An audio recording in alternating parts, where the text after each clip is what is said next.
Hello students, welcome to the first class of maths. And आज की class में हम लोग अपना इन्वर्स ट्रिगो का सेकेंड चैप्टर जो है हमारा टर्म 1 का वो हम करने वाले हैं। एंड इस चैप्टर में ज़्यादा कुछ नहीं है, आपका जो मेन पार्ट है वो हमारा बोर्ड ने ऑलरेडी रिमूव कर दिया है। अभी आपका टर्म 1 के सिलेबस में बस NCERT का 2.1 आने वाला है, मिसलेनियस एक्सरसाइज का 1 और 2 सम्स आने वाला है।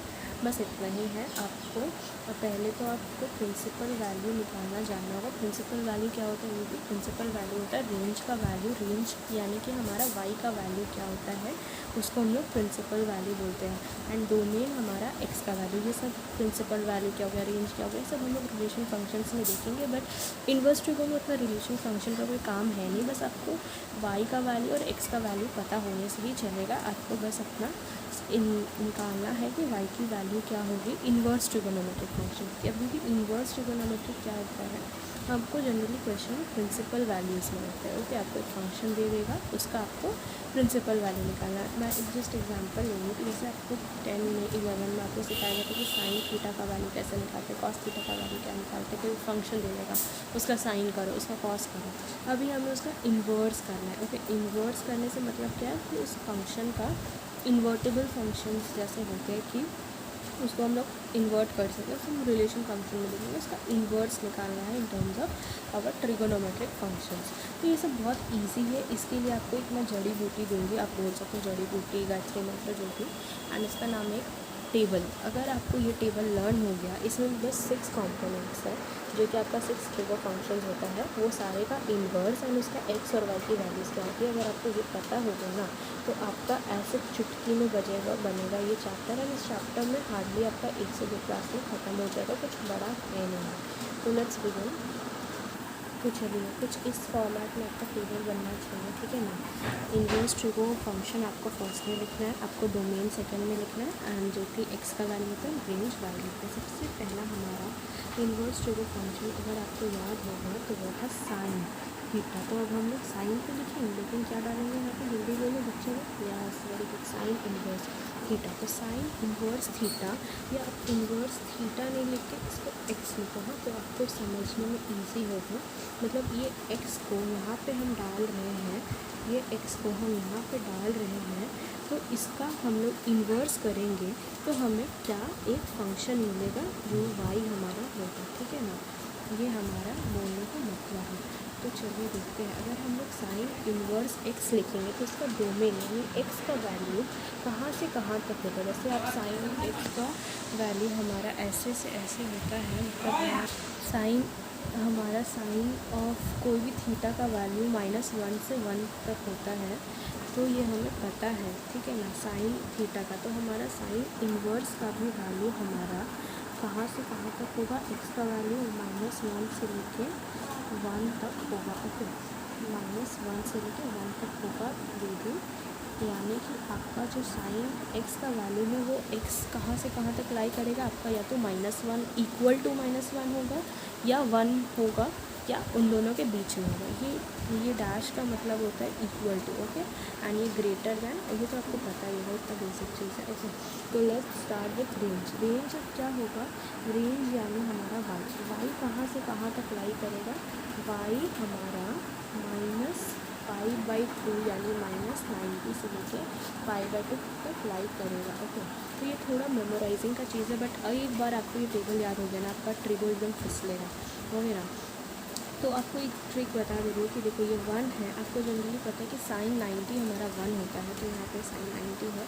ओके, तो ये आप एक तरीके से याद रख सकते हो अगर आपको ये ट्रिक अच्छी लगी तो। लेकिन आप जनरली ये उतना टफ भी नहीं है याद करना ये टेबल, बिकॉज मेरे को तो 2 दिन में याद हो गया था, बस 2 बार लिखने से। ओके, तो -1 से लेके एक्स का वैल्यू 1 तक रहेगा, एंड आपका रेंज यानी वाई का वैल्यू -π/2 से लेके π/2 तक रहेगा। अब चलिए आपको कॉस का वैल्यू बताते हैं। Cos inverse x. Cos inverse x का मतलब हमारा एक्स का वैल्यू हमारा 0 से लेके ये -1 से लेके 1 तक होगा। ओके, -1 से लेके -1 से लेके 1 तक रहेगा, यानी सेम एज साइन का वैल्यू। ओके, साइन एक्स का वैल्यू जैसे हमारा -1 से लेके 1 तक था, वैसे ही हमारा x की वैल्यू यहाँ पे भी -1 से लेके 1 तक हो गया, यानी कि वो x की वैल्यू हमारी -1 हो सकती है, 1 हो सकती है, या एनीथिंग बिटवीन दैट, इन दोनों के बीच में कुछ भी हो सकता है। तो हमारा वो cos इन्वर्स x का वैल्यू होगा। ओके, तो ये हमारा हो गया। अब इसका हम लोग देखते हैं y का टर्म्स में इसका वैल्यू क्या होगा। y हमारा या तो 0 होगा या तो पाई होगा, मतलब 0 होगा, पाई होगा। y का 3 वैल्यू होगा, एक तो 0 हो सकता है, एक पाई हो सकता है, या इन दोनों के बीच में हो सकता है। ये इक्वल टू बहुत इंपॉर्टेंट है, ओके, मैटर करता है ये आपका सम को, आंसर को डिफरेंट करने में। हाँ, तो चलिए अब नेक्स्ट देखते हैं। अब नेक्स्ट हमारा कॉस इन्वर्स हो गया। अब क्या, टैन इन्वर्स। बेसिक 3 होता है, उसके बाद हम लोग दिखाते हैं। ओके, टैन इन्वर्स में आपका क्या होगा, एक x belongs to real number, मतलब x का जितना वैल्यूज़ हो सकता है पॉसिबल है। ओके, आपका अगर x रियल नंबर्स क्या होता है, रियल नंबर 1 होता है, 2 होता है, फिर होल नंबर्स होता है, रैशनल नंबर होता है, सब कुछ। Okay, king of all the number is real number. अब y की वैल्यू यहाँ पे ध्यान रखना, y की वैल्यू π/2 नेगेटिव से लेके π/2 होगा, जस्ट लाइक साइन, लेकिन यहाँ पे इक्वल टू नहीं आएगा। ध्यान रखना, there is a difference between two. Okay, यहाँ पे आपका इक्वल टू आया था और यहाँ पे इक्वल टू था, यहाँ पे इक्वल टू नहीं है। सो ये बहुत बड़ा डिफरेंस है। मतलब हमारा टैन का जो x की वैल्यू डालेंगे वो हमारा π/2 से लेके -π/2 से लेके π/2 तक ही रहेगा। सॉरी, y की वैल्यू π/2 मतलब इन दोनों के बीच में रहेगा। π/2 यानी -90 से लेके 90 तक रहेगा, यानी कि -60 हो सकता है, -30 हो सकता है, 30 हो सकता है, 60 हो सकता है, 45 हो सकता है, मतलब वेरियस थिंग्स हो सकता है, लेकिन ये दोनों को टच नहीं करेगा। -90 के इक्वल नहीं हो सकता और 90 के इक्वल नहीं हो सकता। अब नेक्स्ट हमने टैन किया, अब हम लोग कॉट करेंगे। Okay, cot inverse x। Okay, cot inverse x भी टैन का एकदम जुड़वा भाई है। ये भी एकदम हमारा x का सारा वैल्यूज़ हमारा रियल नंबर होगा। बस एक चीज़ डिफरेंस है, देखना यहाँ पे c से स्टार्ट हो रहा है, ये दोनों ट्विनिंग करेगा। मतलब ट्विनिंग कैसे करेगा दीदी, इसका वैल्यूज़ पाई और 0 के बीच में होगा, बट इक्वल नहीं होगा। ओके, तो आपको ये क्लियर होगा। ओके, कॉट हो गया, बच्चा कौन सा, कोसेक और सेक देखते हैं। Sec inverse x. अच्छा, सेक इन्वर्स एक्स का मतलब क्या होता है, हमारा कॉस का उल्टा होता है, ठीक है ना। लेकिन यहाँ पे ना थोड़ा सा झोल क्या है, देखना, ये वाला ही सबसे ट्रिकी होता है। एक्स का वैल्यू हमारा -1 होगा या -1 से छोटा होगा, या फिर x का वैल्यू हमारा 1 होगा या 1 से बड़ा होगा। मतलब दीदी क्या बोले, कुछ समझ नहीं आया। देखो, x का वैल्यू या तो -1 होगा, ठीक है, x का वैल्यू -1 से छोटा होगा, यानी कि नेगेटिव नंबर, जितना भी नेगेटिव नंबर्स, मतलब -1 से शुरू होकर पीछे चलता जाएगा, -1, -2, -3 एक्सेट्रा, ठीक है। और तो फिर क्या हो सकता है, ये एक कंडीशन हुआ, ये कंडीशन 1 हो गया, और कंडीशन 2 बोल रहा है कि हमारा x का वैल्यू या तो 1 होगा या x का वैल्यू 1 से बड़ा होगा। तो हमारा ये 4 वैल्यूज़ बोल रहा है। मतलब देखा जाए तो x को 0 छोड़ के सब पसंद है, वही ना बोल रहा है। 1 -1 होगा तो ठीक है भाई, -1 से छोटा होगा तो भी ठीक है भाई, 1 होगा तो बहुत ही ठीक है, 1 से बड़ा होगा तो ठीक है। मतलब 0 छोड़ के आप ये मत लिखना एक्सेप्ट 0, x का value all real number except 0, नहीं, आपका आंसर गलत हो जाएगा। आपको यही कंडीशन लिखना होगा। ओके, तो this is the common mistake जो कि स्टूडेंट्स करते हैं। ओके, अब y का यहाँ पे एकदम ईजी है, देखना मैं कैसे निकालूंगी। हाँ, तो सेक है, सेक किसका इन्वर्स होता है, कॉस का है, कॉस का इन्वर्स होता है। तो कॉस वाले से थोड़ा सा ट्विनिंग तो करेगा ही, मतलब कि ये जो हमारा y का वैल्यू होगा वो हमारा पाई से लेके 0 के इक्वल होगा। ये वाला कंडीशन पूरा as it is like cos inverse का होगा। लेकिन बट यहाँ पे बट एग्जिस्ट करता है, y का वैल्यू कभी भी π/2 नहीं हो सकता। मतलब y का वैल्यू 90 नहीं हो सकता। इसका मतलब क्या है दीदी, कुछ नहीं समझे। y का वैल्यू देखो, फर्स्ट में y का वैल्यू 0 होगा, ठीक है, y का वैल्यू पाई होगा, ठीक है, y का वैल्यू इन दोनों के बीच में कुछ भी हो सकता है, लेकिन y का वैल्यू जब भी 90 आए तो हम लोग उसको रिजेक्ट कर देंगे, ठीक है ना। y का वैल्यू 90 आने से हम लोग उसको रिजेक्ट कर देंगे, ठीक है। तो ये था हमारा सेक का।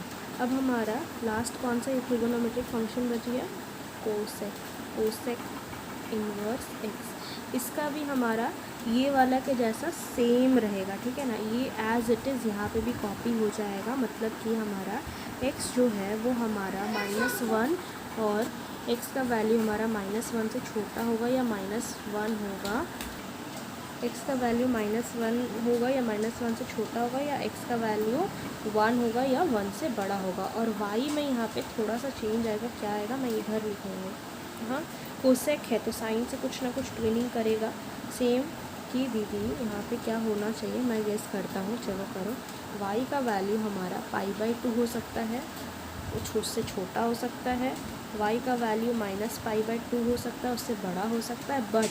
बट y का वैल्यू हमारा कभी भी पाई नहीं हो सकता, नहीं सॉरी, y का वैल्यू कभी भी हमारा 0 नहीं हो सकता। ओके सॉरी मेरा मिस्टेक, y का वैल्यू कभी भी हमारा 0 नहीं हो सकता, ठीक है ना। y का वैल्यू 0 होने से हम लोग नहीं लेंगे, ओके। मतलब यहाँ पे कोसेक वाले के लिए हम लोग क्या कंक्लूजन ड्रॉ कर सकते हैं, y का वैल्यू π/2 होने से टिक, y का वैल्यू -π/2 होने से टिक, इन दोनों के बीच होने से भी टिक। लेकिन y का वैल्यू जब भी 0 आएगा इन केस ऑफ कोसेक हम लोग नहीं लेंगे, ठीक है। अब एक बार ये पूरा टेबल को आप लिखिए और एक बार अपने मन में पढ़िए। तो चलिए एक बार रिवीजन हो जाए फटाक से। साइन इन्वर्स x की वैल्यू क्या होगा, हाँ x की वैल्यू हमारी 1 से लेके -1 तक रहेगी। क्या होगी हमारी x की वैल्यू जो होगी वो हमारा x का वैल्यू या तो हमारा 1 होगा या 1 से छोटा होगा, या फिर हमारा -1 होगा और -1 से बड़ा होगा। फिर साइन इन्वर्स में हमारा y का वैल्यू क्या होगा, y का वैल्यू हमारा -π/2 इक्वल या उससे बड़ा होगा या इक्वल टू होगा, या फिर हमारा y का वैल्यू π/2 होगा और उससे छोटा होगा। फिर कॉस इन्वर्स में दीदी क्या बोले थे, अरे वही सेम साइन वाला चीज़ को उतार दो और क्या, x का वैल्यू हमारा 1 होगा या 1 से छोटा होगा, या -1 होगा या 1 से बड़ा होगा, ओके। फिर हमारा y का वैल्यू क्या होगा दीदी, आपने कहा था कि y का वैल्यू हमारा पाई होगा या पाई से छोटा होगा, या हमारा 0 होगा या 0 से बड़ा होगा। फिर अपने टैन इन्वर्स क्या कहा था, टैन इन्वर्स में आपने कहा था x की वैल्यू तो रियल नंबर कुछ भी हो सकती है। इसमें आपने क्या क्राइटेरिया लगाया था, आपने साइन से ट्विनिंग की थी, लेकिन बोला था कि इक्वल टू नहीं होगा, यानी कि π/2 नेगेटिव से लेके π/2 होगा लेकिन इक्वल टू नहीं होगा। फिर आपने कॉट इन्वर्स में क्या कहा था, सेम एज टैन इन्वर्स, यहाँ पे x belongs to real number, लेकिन ये कोसेक कॉट है, को आपने ट्विनिंग करवाया था वहाँ पे और बोला था कि ये पाई से छोटा होगा और 0 से बड़ा होगा। फिर आपने सेक इन्वर्स में एक स्पेशल केस बताया था दीदी कि x की जो वैल्यू होती है वो -1 से 1 के बराबर होगी, 1 से छोटी होगी, या फिर x की वैल्यू 1 से बड़ी होगी या 1 के बराबर होगी 0 को छोड़कर, मतलब लेकिन हमें 0 को छोड़ के नहीं लिखना है। और इसका हमारा रेंज होगा, क्योंकि ये सेक है तो कॉस से थोड़ा सा ट्विनिंग करेगा, तो हमारा कॉस का वैल्यू ऊपर में क्या था दीदी, हमने देखा था कॉस का वैल्यू तो ये है, यानी कि 0 से लेके पाई, यानी पूरा एग्जैक्टली हम लोग कॉपी कर देंगे 0 से लेके पाई। बट केस में हमारा एग्जिस्ट करेगा y हमारा नॉट इक्वल टू π/2 है। अब फिर हमने कोसेक वाला में भी सेम उतारना है सेक की तरह, x हमारा स्पेशल केस में जाएगा, जैसे -1 के बराबर होगा या छोटा होगा, या फिर x हमारा बड़ा होगा 1 के या उस पर इक्वल होगा। और हमारा यहाँ पे कोसेक है तो साइन से ट्विनिंग करेगा, साइन का वाला कंडीशन ये वाला है, यानी कि हमारा फॉर्मूला -π/2 से लेके π/2 के बीच में रहेगा, π/2 के बीच में रहेगा, लेकिन बट केस में हमारा एक्सेप्शन जाएगा 0, y is not equal to 0। तो देखिए मैंने आपको इतना जल्दी फॉर्मूला बता भी दिया और बस यही आपको इस पूरे चैप्टर में करना है, बाकी सब आपका आसानी से हो जाएगा, ठीक है ना। तो चलिए सम्स की ओर बढ़ते हैं, देखते हैं आपको कितना तक समझ आया है, ओके। तो सम्स की ओर चलते हैं, एक सम्स की तरफ, और ये मैं अपने वर्कशीट से करवा रही हूँ सम्स, आप बस देखते जाइए। इसको करने के बाद आपका NCERT तुरंत बन जाएगा, ओके। तो उसके लिए कोई चिंता नहीं करनी पड़ेगी आपको। तो सबसे पहला हमारा सम है find the principal value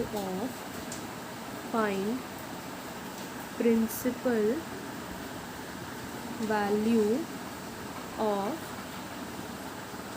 cos inverse √3/2। आपको कुछ नहीं सॉल्व करना है, आपको बस देखना मैं कैसे कर रही हूँ, ठीक है। इसके बाद आप खुद फ्लो पकड़ लोगे, आपको सॉल्व हो जाएगा। सॉल्व करना बड़ा बात नहीं है, समझना बड़ी बात है। चलो, अब प्रिंसिपल वैल्यू बोला, मैंने आपको क्या समझा था कि जब भी आपको प्रिंसिपल वैल्यू बोले तो इसका मतलब आपको क्या खोजने के लिए वो इंसिस्ट कर रहा है, वाई की वैल्यू, ठीक है ना। तो अब सबसे पहले अपना वाई लिखोगे, वाई में क्या डालोगे, ये फंक्शन पूरा का पूरा, ठीक है। क्या डालोगे, ये पूरा का पूरा फंक्शन लिख दोगे, ठीक है। अब बस मेरा तरीका देखना, ठीक है ना। y = cos inverse of √3/2, okay. अब आपको क्या करना है, अब आपको कुछ नहीं करना, ये कॉस को इधर लेके जाना है। देखिए, अगर आपका यहाँ पे कुछ डिनोमिनेटर में 1/ मान लो 2 होता है यहाँ पे, तो आप इसको इधर ले जाते हैं तो 2 मल्टीप्लाई हो जाता है ना, तो ये इन्वर्स ही बोल सकते हो तरह का। तो इधर गया तो क्या बन जाएगा, आपका 2 बन गया है। तो सिमिलर वे में कॉस इन्वर्स जब अपना पोजीशन चेंज करेगा तो ये कॉस वाई बन जाएगा। कॉस वाई बन गया, मल्टीप्लाई हो गया ना। कभी ये 1/ कुछ हुआ करता था, अब ये इधर मल्टीप्लाई हो गया, कॉस बन गया, ठीक है। तो ये इसमें कोई प्रॉब्लम नहीं होगा, इन्वर्स एग्जिस्ट है, मतलब 1/ करके फॉर्म में होगा, इधर क्या तो मल्टीप्लाई फॉर्म में हो गया। तो यहाँ पे क्या बचा हुआ चीज़ ये हमारा 3/2 जो था, ठीक है, मल्टीप्लाई करके उधर भेज दिया। अब आप ध्यान से देखो, √3/2 कॉस का कौन सा फॉर्मूला होता है हमारा, √3/2। अगर आप ध्यान से देखो तो कॉस का जो 30 होता है, cos 30 इज़ √3 और √3π/2 होता है, और sin 30 आपका होता है 1/2 होता है ना, पता तो है इतना। अब चलो, अब मैं क्या करूँगी ना, थोड़ा चेंज मारूँगी। क्या मारूँगी, ये जो √3π/2 को हम क्या लिख सकते हैं, cos 30 लिख सकते हैं। cos 30 को हम लोग पाई के टर्म्स में क्या डिनोट करेंगे, π/6, क्योंकि पाई को 180 माना जाता है, 180 / 6 इज 30, ओके। तो cos y इज़ cos π/6। अब हम क्या करेंगे, अब अपना क्राइटेरिया चेक करेंगे। क्या क्राइटेरिया चेक करेंगे दीदी, हमारा क्राइटेरिया क्या था बाबू, देखो ध्यान से। हमारा क्राइटेरिया था कॉस के टर्म्स में हमारा जो भी फंक्शन आता है उसको किसके बीच होना चाहिए, 0 से लेके पाई के बीच में होना चाहिए। इसीलिए मैं आपको बोली थी टेबल ये लर्न करने से आपका बेनिफिट क्या होगा, ठीक है ना। तो 0 से लेके पाई के इक्वल होना चाहिए। तो क्या आपका ये π/6 आपका क्या 0 और पाई के बीच में आ रहा है, आंसर इज़ ऑफकोर्स आ रहा है, आपका 0 से पाई के बीच में ही तो आ रहा है ना। आपका ये 30 है, 30 डिग्री है, और 30 तो 0 से लेके 180 के बीच में ही आता है। तो आपका ये आंसर, आप इसको कंक्लूड कर सकते हो कि जो मेरा y का वैल्यू है वो π/6 हो सकता है। बस इतना ही आपको सम में करना है। आपको सबसे पहले क्या करना है, अपना फंक्शन है जो इन्वर्स को y के टर्म्स में एक्सप्रेस करना है। फिर आपको क्या करना है कि ये जो कॉस है इसको आपको इधर शिफ्ट करना है, तो ये कॉस ये एंगल के साथ जुड़ जाएगा। तो फिर आपको ये जो वैल्यू है उसको आपको डिपिक्ट करना है। क्या करना है कि ये जो cos y है उसको हम लोग कैसे लिख सकते हैं, cos के पाई के टर्म्स में। तो हम लोग इसको लिख सकते हैं, cos है तो cos से करना होगा ना, तभी तो आप y की कोई वैल्यू निकाल सकते हो पाई में। अब आप निकाले तो आपको पता चला π/6 आ रहा है। cos 3π/2 को हम लोग 30 डिग्री बोलते हैं, जिसकी वैल्यू होती है π/2, √3π/2। अब आपको मिला के देखने, क्या अगर मैं y को π/6 बोलूँ तो क्या मेरा वो क्राइटेरिया फुलफिल होगा।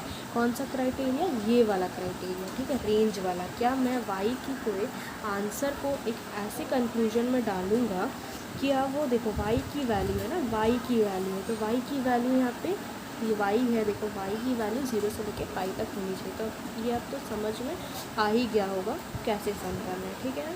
तो ये था हमारा सम, ओके। अब नेक्स्ट सम की ओर चलते हैं, ठीक है। अब हमें नेक्स्ट क्वेश्चन में अपना प्रिंसिपल वैल्यू निकालना है, कोसेक इन्वर्स 2। अब आप मेरे फॉर्मूला से अगर करो तो आपको क्या करना है, सबसे पहले स्टेप 1 आपको y को बनाना है कोसेक इन्वर्स 2, ठीक है, ये लिख दिया आपने। अब आपको क्या करना है, इसको इधर शिफ्ट करना है, यानी कि ये कोसेक इन्वर्स से लेके कोसेक y हो जाना है इसका, और ये 2 को एज इट इज़ लिख देना है। अब आप सोचोगे कोसेक कोसेक कोसेक कोसेक 2 में कोसेक की वैल्यू कब आती है, अच्छा आप सोचोगे पहले साइन में अगर 30 में 1/2 आता है तो कोसेक तो साइन का उल्टा होता है, यानी मेरा कोसेक y को मैं लिख सकता हूँ क्या लिख सकता हूँ, कोसेक 30 को पाई के टर्म्स में पाई/6 करेगा। ठीक है, अब हम लोग क्या करेंगे, मैचिंग करेंगे। क्या मैचिंग करेंगे, हम लोग मैचिंग करेंगे कि क्या हमारा ये y है, क्या ये पाई/6 हो सकता है क्या। आपने क्या पढ़ा था क्राइटेरिया y के टर्म्स में कोसेक का, आपने क्या पढ़ा था कोसेक में y के टर्म्स में क्राइटेरिया कि y का वैल्यू क्या होगा स्पेशल केस में y का वैल्यू होगा पाई/2 से लेके -पाई/2 से लेके पाई/2, लेकिन y ज़ीरो नहीं हो सकता है। तो आपने क्या पढ़ा था, y का वैल्यू हमारा पाई/2 से लेके -पाई/2 से लेके पाई/2 तक हो सकता है, लेकिन ज़ीरो नहीं होगा। क्या ये ज़ीरो है, नहीं है। -पाई/2 यानी -90 से लेके 90, और ये 30 है। तो ये हमारा आंसर हम लोग ये कंक्लूड कर सकते हैं। तो हमारा y का वैल्यू सिंपली क्या हो जाएगा, पाई/6। ईजी लग रहा है ना, ईजी लग रहा है ना, हाँ इतना ही ईजी है ये चैप्टर। ठीक है, अब नेक्स्ट सम करते हैं। अब ये आप करोगे, चलो अब ये सम करके दिखाओ तो मेरे को फटाफट वीडियो पॉज करके।